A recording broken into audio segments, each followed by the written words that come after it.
చూడండి ఇలాగా అన్నం ఉడకబెట్టేసుకున్న తర్వాత అన్నం చేసుకున్న తర్వాత ఇక్కడికి ఇది కళాయి వేడెక్కుతుంది.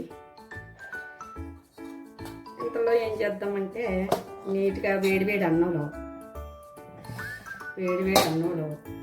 చూడండి పులిహార తయారు చేసే విధానం. శనగపప్పు, మినపప్పు, ఆవాలు, ఎండుమిరపకాయలు, చింతపండు నానబెట్టుకోవాలి. చింతపండు పులిహార అనమాట.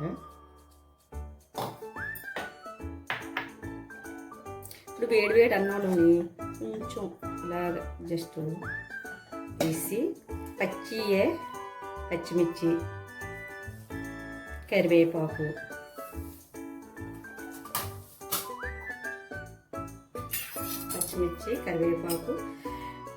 చూడండి ఆయిల్, శనగపప్పులో ఆయిల్ అనమాట ఇది. లేదా నువ్వు పప్పులు నూనె వేసుకోవచ్చు, కానీ మేము ఇవాళ తిన్నాం కాబట్టి ఈ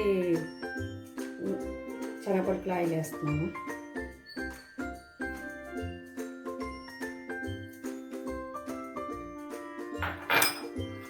వేసి ఇప్పుడు ఏం చేయాలి, ఇట్లా కప్పేయాలి. కష్టం వేడివేడి అన్నం అయితే కప్పితేనే చాలా మంచి ఫ్లేవర్ వస్తుంది. ఇంక వేగిన తర్వాత వేసేస్తాం.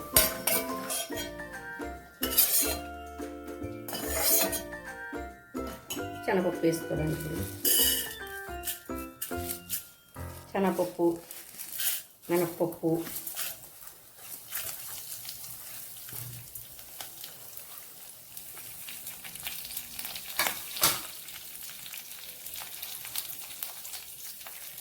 ఎండుమిర్చి, పచ్చిమిర్చి, కరివేపాకు,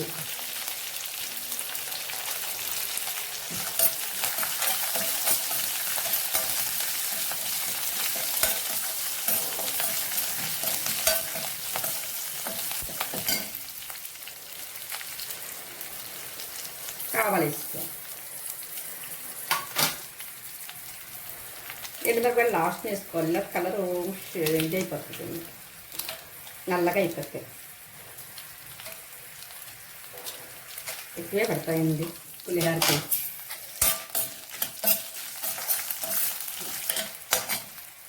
ఇంగువ,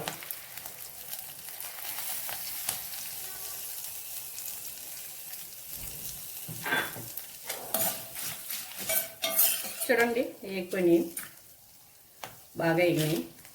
ఇలా చూడండి ఇప్పుడేమో పసుపు వేసుకోవాలి.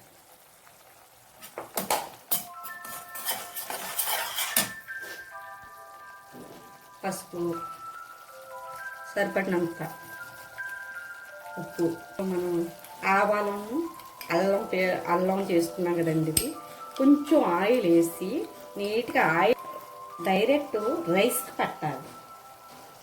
రైస్కి పట్టిస్తే అప్పుడు బాగుంటుంది. కానీ పోపుల్లోని గట్టా వేస్తే కొంచెం టేస్ట్ మారిపోద్ది, ఆ ఫ్లేవర్ రాదు. ఇప్పుడు ఉడిపోయిందండి, ఆల్మోస్ట్ ఉడిపోయింది. చూడండి ఆవు పిండి పులిహార రెడీ. చాలా టేస్ట్గా ఉంటుంది, చాలా బాగుంటుందండి.